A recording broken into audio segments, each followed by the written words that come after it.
Hola, buenas tardes. Soy Luis Garrido y soy el director académico de la Escuela de Español Spanish in Cádiz. Cuando la ETC me propuso hacer unas jornadas sobre español de las escuelas de Cádiz y preparar un taller, pues he elegido este tema, que el nombre del taller, como veis, es Aprender a escribir bien en la era de un enfoque didáctico eminentemente oral. A priori puede resultar, ya lo advierto, que a lo mejor a priori no sea uno de los temas lo mejor que puede resultar más interesante, ya que yo también como profesor, cuando asistimos a estos talleres, pues nos interesan cosas que sean muy prácticas para poder llevarla al aula. Sin embargo, yo creo que es bastante interesante también tener unas nociones porque en esta sociedad actualmente de la información, de la comunicación, que se basa mucho en lo digital, pero que también es importante la parte de la escritura. Tenemos que tener en cuenta que hoy en día en casi todos los trabajos, ya sea o bien por email o un currículum o WhatsApp o incluso el propio Twitter, todas estas acciones se hacen a nivel escrito y es importante tener unas nociones básicas de una buena escritura. Como sabemos también, cualquier cosa de estas operaciones que hagamos digitales, es importante que el mensaje llegue al público. Y yo creo, a ver, en esta media hora, a ver si os puedo ayudar para que os resulte un poco interesante y también cualquier duda que vuestros alumnos os puede plantear, pues podáis darle una respuesta. Pues, como os he dicho, el título se llama Aprender a escribir bien en la era de un enfoque didáctico eminentemente oral. Como sabéis, desde hace ya unos años, incluso décadas, se está tendiendo a la enseñanza de la lengua a través de un enfoque puramente comunicativo. Pero muchas veces nos olvidamos de que la comunicación no solamente es oral, sino que mucha de esa comunicación es escrita. Y bueno, pues vamos a empezar. Primero os voy a dar, aunque este taller está está dirigido a profesores de nativos de español o para profesores no nativos de español. Algunos de vosotros a lo mejor sois españoles que estáis dando clases de español fuera de vuestro país o sois profesores de español pero que no sois nativos de español. Pero la importancia de este curso yo creo que no solamente se puede resumir a estos dos sectores, sino que pueden ir dirigidos a funcionarios, a juristas, a periodistas, políticos, a traductores. Es decir, en conclusión, yo creo que sería interesante que todos tuviéramos unas nociones sobre cómo escribir bien. Pues primero os voy a decir, os pongo una especie de pequeños gráficos de que la ortografía es una actitud. Hay un pequeño chiste que dice, ¿y lo querías? Sí, ¿cuánto? No le decía nada cuando tenía faltas de ortografía y le contesta que eso es verdadero amor o amor verdadero. Como siempre digo, la ortografía también o la forma en que escribimos es una carta de presentación. Muchas veces nos ha pasado que recibimos un mensaje o un email y dependiendo de si tiene falta de ortografía o está bien o mal escrito, ya tenemos una primera impresión de esa persona. Y si comete una serie de faltas o está mal escrito, pues lamentablemente la primera impresión que tenemos no va a ser positiva. Y aquí tenemos otro, pues que la ortografía es a la escritura lo que el aliento al habla, pues que se entiende, pero bueno, que se puede entender, pero apesta, en el sentido de si está mal escrito, pues que huele un poco mal. Voy a empezar con unas novedades de la última edición de la ortografía de la lengua española, aunque no son últimas, pero son las más importantes. Se realizaron, creo recordar, en el 2010, pero muchos de nosotros que hemos estudiado antes del 2010, pues estas novedades a veces no las tenemos en cuenta. Son breves. Lo primero es que ya el alfabeto español no consta de 29 letras, sino son 27 letras. La H y la L quedan fuera del abecedario. Por otro lado, ya se tiende a no decir la distinción entre I latina e Y, sino a lo que antiguamente le llamamos Y, se le llama Y. Y a la W, aunque hay varias opciones como W o W o W, pero lo que se pretende o lo que se tiende y lo recomendable es llamarla W.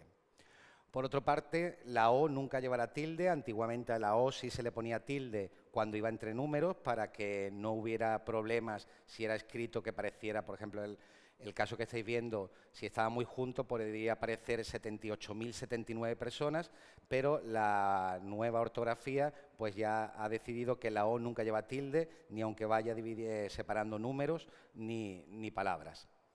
Y por último, los pronombres este, ese, aquel y sus derivados en femenino o en plural, como estos, esos, aquellos o estas, esas. Antiguamente se le ponía la tilde cuando funcionaba como pronombre, sin embargo, cuando funcionaba como determinante o adjetivo posesivo de este coche o ese libro, en ese caso no había que ponerle tilde. Pues la ortografía ha decidido que en ningún caso hay que ponerlo ya. Ocurre lo mismo con solo, que cuando funcionaba como adjetivo de solitario no llevaba tilde, pero cuando funcionaba como adverbio, ese solo sí habría que ponerle tilde.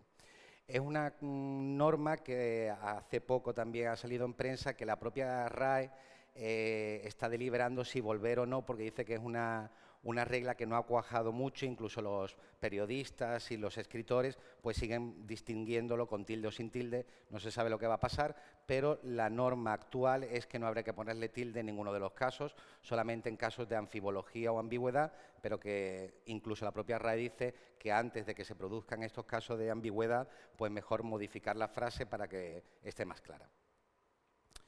Por otro lado, también os voy a decir que a veces presentan dudas de cómo se escriben los prefijos en español. Pues todos los prefijos van a aparecer siempre soldados cuando es una base univerbal. Es decir, da igual que sea un sustantivo, un adjetivo o un verbo, el prefijo siempre va a ir junto. Podemos ver en ocasiones en prensa que están mal escritos porque aparece separado y en este caso, por ejemplo, antirrobo o exjefe deben ir escritos en una sola palabra. Si la palabra que acompaña el prefijo es un número o una palabra en mayúscula, pues el prefijo tiene que ir separado por un guión. Es decir, tenemos ahí ejemplos como ProOTAN o la selección de fútbol sub-21. En estos casos sí va separado y con un guión. Y la última opción de los guiones es cuando ese guión acompaña a una base pluriverbal que viene a decir un único concepto. En el caso que veis ahí el ejemplo de antipena de muerte, el anti no solamente complementa pena, sino es a todo el concepto de pena de muerte o ex cabeza rapada. Por lo tanto, esas serían las tres formas que tenemos en español de escribir los prefijos. La primera, soldado, que es lo más habitual, cuando es con número o una palabra en mayúscula va separado por un guión, y si el prefijo acompaña a un concepto formado por más de una palabra, pues entonces tendría que ir separado y sin guión. Otra de las cosas que os quiero decir, palabras que veis ahí como guión, truán, dio, rió, fue, crió, liáis, ión, huir, del verbo huir, pues muchos de vosotros a lo mejor pensáis que alguna está mal escrita porque les falta una tilde. Tenemos que ser conscientes que es verdad que palabras como guión o truán antes del 2010 se le tildaba en guión en la O y en truán en la A, pero luego la RAE se dio cuenta que la forma de pronunciarla en otras partes del mundo, en Sudamérica, donde hay la mayor parte de hispanohablantes, esa palabra se pronunciaba en una sola sílaba y siguiendo las reglas de diptongo y atos que a continuación veremos, pues llevaban razón. Es un diptongo, entonces son palabras monosilábicas. Al ser palabras monosilábicas, nunca lleven que llevar tilde cuando el golpe fuerte o la sílaba tónica recae en la vocal abierta. Por lo tanto, esas palabras nunca deben llevar tilde. Entonces, la eliminación de tilde en diptongos y triptongos ortográficos. Tenemos que tener en cuenta que las palabras monosilábicas que solamente tienen un diptongo o un triptongo, como es el caso de liáis, esas palabras nunca van a llevar tilde. Ya, aunque os he dicho al principio que este taller va a ser a lo mejor no muy útil para llevarlo al aula, pero también va a depender de los niveles que estéis estudiando o enseñando y también las actividades que queréis plantear. Entonces, yo, por ejemplo, aquí, además de recordar lo que es un diptongo, que recordar que el diptongo es la unión de una vocal abierta, que son A, E, O, más una cerrada, que es la IU, eso sería un diptongo, tanto si la vocal abierta va al principio o como si la vocal abierta va detrás, o también un diptongo es la unión de dos vocales, que en este caso dos vocales cerradas, pero tienen que ser distintas. Por ejemplo, las palabras que veis ahí, como viudo o fortuito o acuífero, pues viudo se dividiría en sílaba en viudo. Es importante saber la división de sílabas para luego saber las reglas de aguda, llanas y esdrújula que veremos a continuación. En cambio, se rompería la sílaba en los casos, bueno, un triptongo es la unión de 3 vocales, siempre va a ser capicúa, que va a ser una cerrada, más una abierta, más una cerrada. Y un hiato si se rompe el diptongo, como es el caso de cuando se encuentra una vocal abierta más una vocal abierta, o una vocal cerrada más una vocal cerrada iguales, o una vocal cerrada tónica más una vocal abierta, o una vocal abierta más una vocal cerrada tónica. Palabras como raíz, oír, sobre todo palabras como caída también, palabras que normalmente no le solemos poner tilde, al ser llanas terminadas en vocal, pero cumple la regla del hiato, que es decir, cuando tenemos una vocal abierta más una vocal cerrada y el golpe fuerte está en la cerrada, pues directamente le ponemos tilde. Esa regla prevalece sobre todas las demás. En el caso de que hubiera alguna palabra con la H intercalada no influye para que haya o no haya diptongos o triptongos. A esto voy a acelerar un poco porque supongo que sabéis, simplemente comentar y recordar que las palabras agudas se le coloca la tilde cuando esas palabras agudas terminan en vocal N o S, pero cuidado que muchas veces los alumnos, palabras como robots, pues te pueden decir, bueno, ¿y esta palabra por qué no lleva tilde si es una palabra aguda y termina en S? Pero cuidado que las palabras agudas que terminan en doble consonante, aunque una de ellas sea S, nunca se le va a tildar. Por otro lado, las palabras llanas, todas las palabras llanas van a acentuarle y se le va a colocar la tilde cuando no terminan en vocal y terminan una consonante que no sea N o S.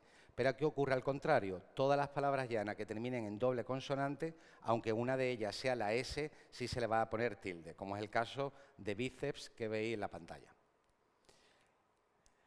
Y luego todas las palabras esdrújulas y subesdrújulas siempre llevan tilde. Luego, una actividad que podéis llevar a clase y que es una actividad un poco polivalente, imaginaos que estáis estudiando el vocabulario, como os he puesto yo, de comidas. Pues a través de este pequeño juego que simula al hundir la flota de los barquitos, pues entonces primero tenéis ahí un vocabulario que el alumno pueda aprender, el vocabulario en este caso de ingredientes o de alimentos, y al mismo tiempo, como si fuera un examen, pues podéis hacerle una serie de preguntas. Pues señala las coordenadas de las palabras que están escritas incorrectamente por problemas de tilde. Y ya con esa misma plantilla podéis hacer multitud de preguntas. Pues utiliza la palabra 2A, 1C y 4D y tienes que hacer una frase. O dime la definición de la coordenada 5E. O dime un sinónimo de la palabra 1A. Es decir, que con este breve examen podéis utilizarlo para saber que el alumno aprende vocabulario, las reglas ortográficas. Yo siempre digo que las reglas ortográficas o el tema de la ortografía, en este caso la acentuación, es un tema transversal, es decir, que se puede utilizar siempre en cualquier tema o contenido gramatical que estéis dando. En este caso, pues pondríais esto y luego, bueno, aquí estaría la solución. Palabras como, por ejemplo, crió, que no llevaría tilde al ser monosilábica, y las palabras monosilábicas no llevan tilde, o la palabra voraz, que también estaría mal, porque aguda terminada en Z, nunca se le coloca la tilde. Otra actividad que podéis utilizar para los alumnos que les guste, pues es a través del Kahoot. En este caso, pues ponéis 4 opciones y cuál es la palabra que está bien escrita. Podéis utilizar, bueno, como ya utilizaréis vosotros el Kahoot en multitud de ocasiones, pues cuál es la correcta, cuál es la incorrecta, si está bien escrita, verdadero, falso. Otras veces también lo que podéis hacer es que ellos preparen Kahoot para el resto de la clase y así también ellos elaboran el examen o el juego. Otra forma de ver el tema de las tildes, pues un texto al cual depende de los niveles. Si veis que son niveles muy iniciales, pues tendríais que vosotros leerlo, pronunciarlo y recaer y recalcar dónde está la sílaba tónica. En otras ocasiones, a niveles que ya estén más avanzados, pues directamente colocarle la palabra para que ellos pongan la tilde o no pongan la tilde. Luego, también una forma un poco más divertida, pues le podéis decir al alumno pues, que tiene que escribir una oración con 2 palabras agudas sin tilde, una llana con tilde, una esdrújula, o que escriba 2 palabras agudas con tilde, 2 palabras llanas sin tilde y una llana con tilde, o que escriba una oración que todas las palabras tengan tilde. ¿Vale? En este caso he puesto donde pidió Ramón públicamente perdón, pues sería otra forma de que el propio alumno, con las reglas que le hayáis enseñado antes, pues invente oraciones. Luego, en este taller también quería yo centrarme un poco en el tema de las minúsculas y mayúsculas, que a veces hay problemas ya que no es igual en todas las lenguas. Tenemos que recordar que ¿qué se escribe en minúsculas? Pues los días de la semana, meses y estaciones, que por ejemplo es a diferencia del inglés, que son en mayúscula, las notas musicales, las marcas lexicalizadas, es decir, si yo digo pásame un Kleenex y yo me refiero a un papel para la nariz, eso ya no estoy recalcando que sea la marca Kleenex, entonces iría en minúscula. Nombres propios que designan personalidad, es un Don Juan. Fijaros en el caso de Don Juan, que se escribe junto y lleva tilde. La palabra Juan no lleva tilde porque es monosilábica, pero en este caso, al tener más de una sílaba, pues ya es una palabra ya aguda terminada en N, habría que colocarle la tilde en la vocal abierta. Otra cosa que va en minúscula, pues los nombres de invento, los nombres de accidentes geográficos, la palabra mar, la palabra río, la palabra cumbre, la palabra montaña, todas esas palabras van en minúscula y el nombre del mar, del pico, de la cumbre, del río, eso iría en mayúscula. Los nombres de viento, poniente, levante, que son vientos muy famosos aquí en Cádiz, también van en minúscula. Nombres de religiones y tribus también van en minúscula. Y la palabra guerra y batalla, los nombres de las mismas van en minúscula. Si yo digo la guerra de los 100 años, pues la palabra guerra va en minúscula y el nombre de la guerra va en mayúscula. Igual que la batalla de Bailén, la palabra batalla iría en minúscula y Bailén en mayúscula. Tenemos una excepción que, como se consideran las dos grandes guerras mundiales, pues Primera y Segunda Guerra Mundial sí irían en mayúscula la palabra guerra. La palabra usted, don, fray, señor, también van en minúscula, a excepción de las abreviaturas. Esto es una cosa que incluso en el propio BOE, que es el Boletín Oficial del Estado, a veces no cumplen con la norma, aunque la propia RAE y la ortografía dice que todos los títulos, cargos y profesiones tienen que ir en minúscula. Es decir, que incluso rey y papa van en minúscula, pues a partir de ahí todas las profesiones van en minúscula. Por lo tanto, presidente, ministro irían en minúscula. Y los apellidos también van en mayúscula, pero la preposición del apellido va en minúscula. Y los 4 puntos cardinales en aposición van también en minúscula, si digo hemisferio norte o en dirección norte. Y los signos del zodiaco también van en minúscula. En cambio, en mayúscula tenemos los nombres propios de personas, de animales, los nombres propios geográficos, los números romanos, los sobrenombres o apodos también van en mayúscula, los nombres abstractos personificados, los nombres de direcciones. Cuidado que la palabra calle, avenida, glorieta, paseo, eso va en minúscula y el nombre de la calle o de la glorieta o del paseo iría en mayúscula. Los nombres de galaxias y las constelaciones, sol y luna va a depender, si me refiero a la estrella, sí iría en mayúscula, pero si digo hoy hace mucho sol, evidentemente eso va en minúscula. Los signos del zodiaco, anteriormente hemos dicho minúsculas, si yo digo, pues los virgos van a tener mucha suerte, o en el amor van a triunfar los Libra. Pero en cambio, si yo digo, mira el cielo, que ahí verás la constelación de Aries, pues en ese caso sí va en mayúscula. Los sustantivos y adjetivos en nombres y entidades y organismos, todas las palabras con significado pleno, como museo, bellas y artes, van en mayúscula. Los libros sagrados también van en mayúscula. La palabra revolución, a diferencia de guerra y batalla, la palabra revolución sí va en mayúscula, a excepción, bueno, la palabra revolución siempre va en mayúscula y el nombre de la revolución también, pero cuando el nombre de la revolución es una nacionalidad, va en minúscula. Por lo tanto, revolución de los claveles, como veis ahí, claveles sí va en mayúscula porque es el nombre, pero revolución rusa, aunque rusa sea el nombre que se le da a la revolución, en este caso rusa, al ser una nacionalidad, va en minúscula. Las leyes y decretos, también todas las palabras con significado pleno que aparecen en los boletines van en mayúscula. Y las festividades religiosas también. En este caso, el Día de la Constitución va tanto mayúscula día como Constitución, porque la festividad no es Constitución, sino es el Día de la Constitución.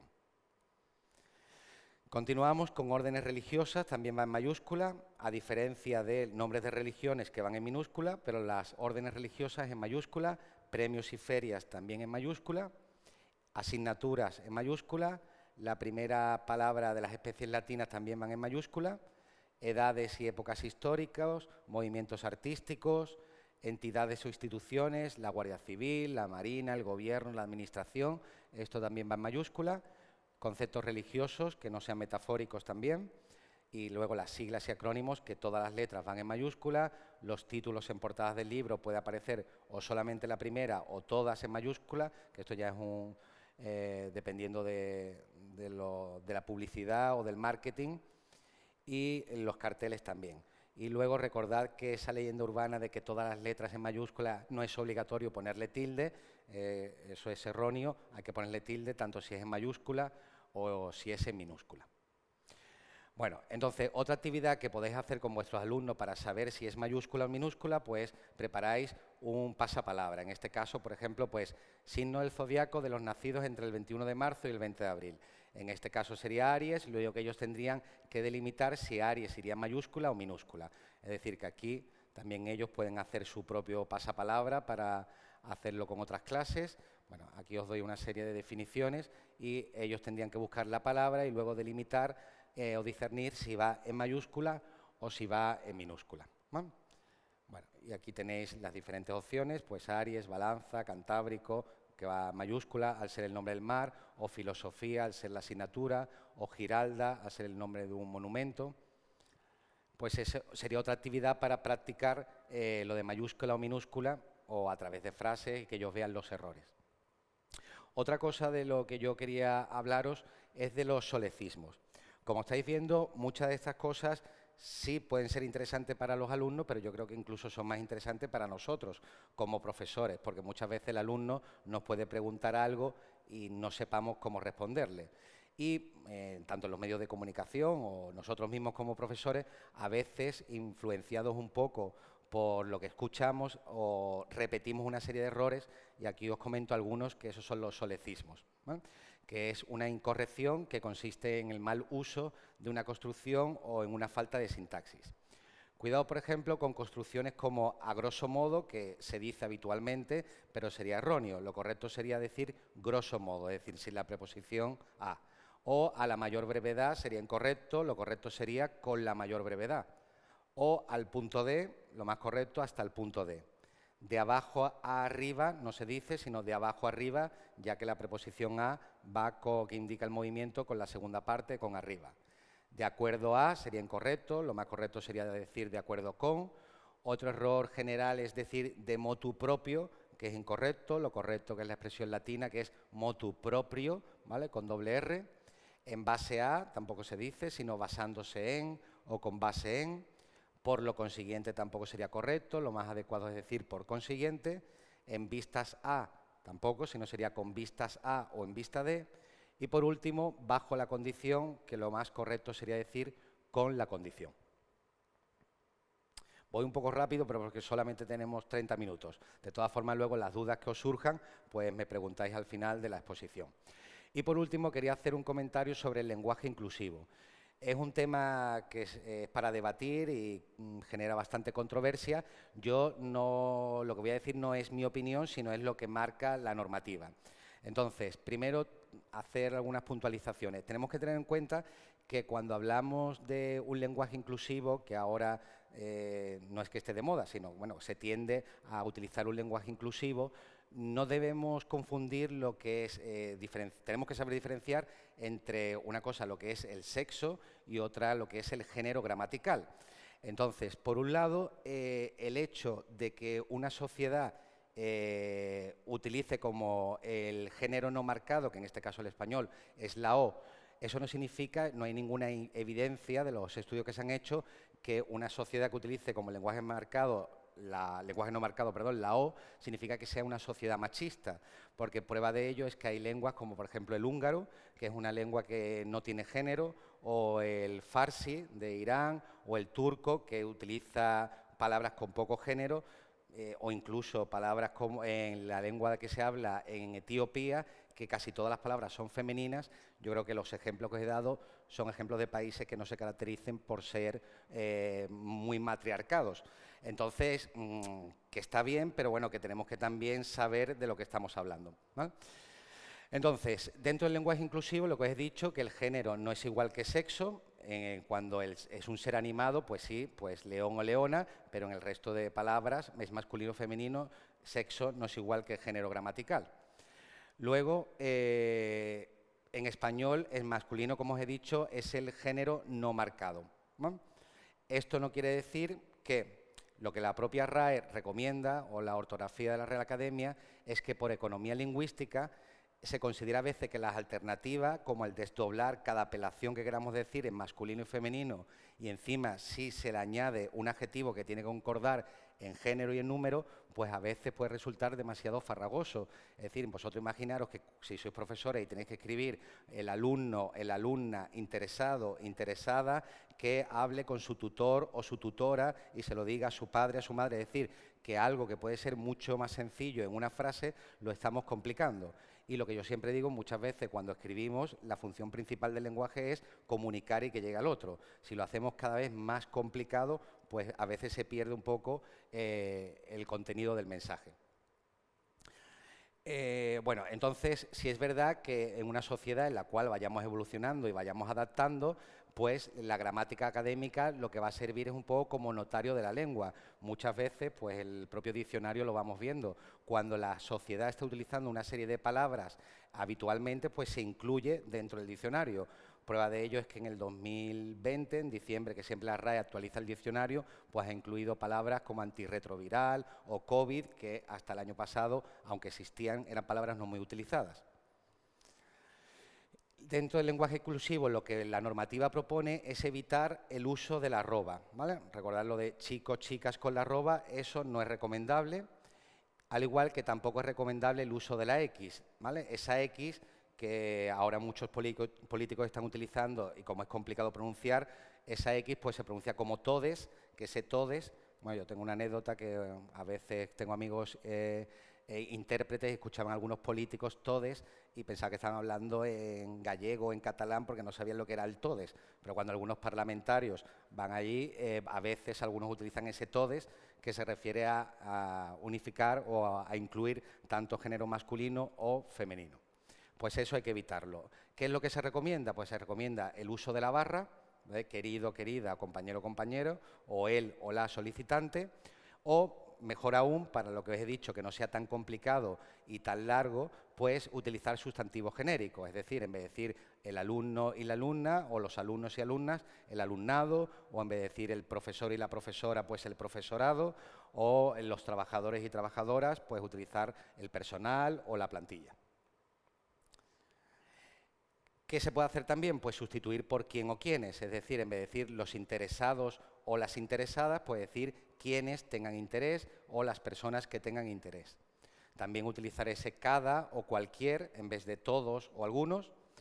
O también incluso, bueno, eso es una puntualización, quería decir que en la orden ministerial del 22 de marzo de 1995 ya se incluyó las profesiones femeninas, que se decía la jueza, la presidenta, la abogada, pero todavía hay palabras como miembra, que no existe, o portavoza, que tampoco están todavía aceptadas. Y el desdoblamiento sería otra opción, ¿no? Que es lo que he dicho. Entonces, que sí es verdad, como pongo ahí, que resulta a veces un poco artificioso y se trata de un circunloquio innecesario cuando el empleo del género no marcado actualmente en español es suficientemente explícito para abarcar a los dos individuos. Entonces yo a veces pongo un ejemplo que es el caso, por ejemplo, de casa. El significante casa, cuando alguien utiliza la palabra casa, directamente en nuestra mente sabemos lo que es una casa, es decir, una construcción que tiene dos ventanas, que tiene una puerta, aunque todo eso no aparece reflejado al nombrar la palabra casa. Pues yo creo que también la ausencia de no género en una palabra, eso no significa la invisibilidad del género femenino o del sexo. Es decir, que al utilizar todos, en nuestra mente, ese todo ya abarca todos y todas. No significa que por utilizar todo estoy ignorando a una parte de la población. Vale. Y luego, curiosidades. Bueno, esto simplemente también muchas veces, porque puede ser que sea un tema a veces que nos resulta muy interesante para los alumnos, pero podéis darle una serie de curiosidades como que menstrual es el vocablo más largo con solo 2 sílabas, o en español que pedigüeñería es el vocablo donde tenemos todas las tildes en español, es decir, tenemos la diéresis de la U, la virgulilla de la ñ o la tilde de la I, incluso el punto de la otra I. Tenemos también que Carolina son de esas reglas que creo que ya sabréis, se la decía a vuestro alumno, cuando algunos alumnos no saben si se escribe una palabra con doble S, con doble F, con doble T, pues diciéndole que recuerde esa palabra Carolina, en español solamente existen palabras que puedan tener doble C, doble R, doble L y doble N. Aristocráticos, que es una palabra donde todas sus letras se repiten, o centrifugados, que es la palabra de 13 letras donde ninguna se repite, o también como curiosidad que electroencefalografista es la palabra más larga que aparece en el diccionario de la RAE, y por último que podéis jugar también con los palíndronos, ¿vale? Que sabéis que son palabras que se leen igual de derecha a izquierda que de izquierda a derecha, como reconocer, ojo, Ana o solos. Ya no me da mucho más tiempo, entonces os pongo aquí una serie de, lo he titulado Cajón Desastre, por si tenéis alguna duda, pues me lo podéis preguntar ahora cuando termine, ¿vale? Porque a veces puede ser que tengáis algunas dudas. Tenemos la diferencia entre los 3 sinos, la diferencia entre los 4 porques, la diferencia entre a un, entre sendos y ambos, cómo escribir los números, si se escriben con punto, no se escriben con punto, hacer algunos juegos con onomatopeyas y también hablar un poco sobre el lenguaje administrativo. Y vinculado al lenguaje administrativo también a las impropiedades léxicas, que muchas veces se utilizan unos términos pensando que significa una cosa, pero realmente no es lo que queremos decir. Bueno, participos regulares e irregulares, palabras que solo existen en plural, como ambajes, enseres, añicos, nupcias, que son palabras que en singular no existen y estarían incorrectamente escritas. Esto lo dejo aquí por si ahora queréis hacer algún comentario o tenéis alguna duda, pues me podéis preguntar. Y por último, os pongo aquí una serie de errores que son habituales, es decir, que no solamente los profesores tenemos que escribir bien, como os he dicho al principio, la ortografía y el escribir bien creo que es esencial. Y hoy en día que se utiliza sobre todo en Twitter, en WhatsApp. Entonces, por ejemplo, en este Muere la cerda de Miley Cyrus, yo realmente reconozco que lo tuve que leer 3 o 4 veces porque me pareció muy impropio el comentario. Claro, luego ya entendí que no era Miley Cyrus la cerda, sino era la cerda, el animal o mascota que tenía Miley Cyrus. O, por ejemplo, en este caso, dice, hoy vamos a aprender a cortar y pegar niños. Aunque a veces a los profesores nos encantaría hacer eso con nuestros alumnos, pero claro, ahí falta una coma, que sería el vocativo después de pegar. Todo esto son cosas reales, no son cosas que yo me he inventado o hecho a propósito, sino que han aparecido. O este cartel, prohibido fumar gas inflamable. Está claro que está prohibido fumar gas inflamable, pero sería prohibido fumar, coma, gas inflamable. O tenemos aquí también Pablo Alborán, reina en la música española. Esa coma sobra, dependiendo de lo que quisiera decir, pero en este caso supongo que sobraba la coma. O don Juan, coma, agoniza, esa coma sería incorrecta porque sería un vocativo. Y por último, que hace poco pues Ayuso escribió en Twitter, y si os fijáis, un uso incorrecto de el entorno, porque sepamos que hay que saber en torno a, alrededor de, va separado, y en torno como medio ambiente va junto. Es decir, que ya alguien que escribe mal, pues eso, lo que he dicho al principio, te echa un poco para atrás hoy en día y hay que saber escribir bien en todos los contextos, ya sean de forma coloquial o a través de un email, de un WhatsApp, para que nos entiendan. Y por último quiero llegar a esta reflexión, que es si no se entiende no sirve, es decir, que no sirve para nada, porque muchas veces esto es un fallo que se tiene en el lenguaje administrativo, de escribir con unas palabras súper complicadas, una sintaxis bastante enrevesada, cuando realmente la función de cualquier comunicación de la administración pública o de cualquier mensaje que queramos llegar es que lo entienda el otro. Es decir, tenemos que intentar escribir correctamente, pero de una forma que sea también sencilla y que sea entendible para todos. Pues nada, espero que os haya gustado y ahora estoy dispuesto a resolver las dudas que os hayan surgido, cualquier cuestión o si queréis debatir sobre el lenguaje inclusivo, pues muchas gracias.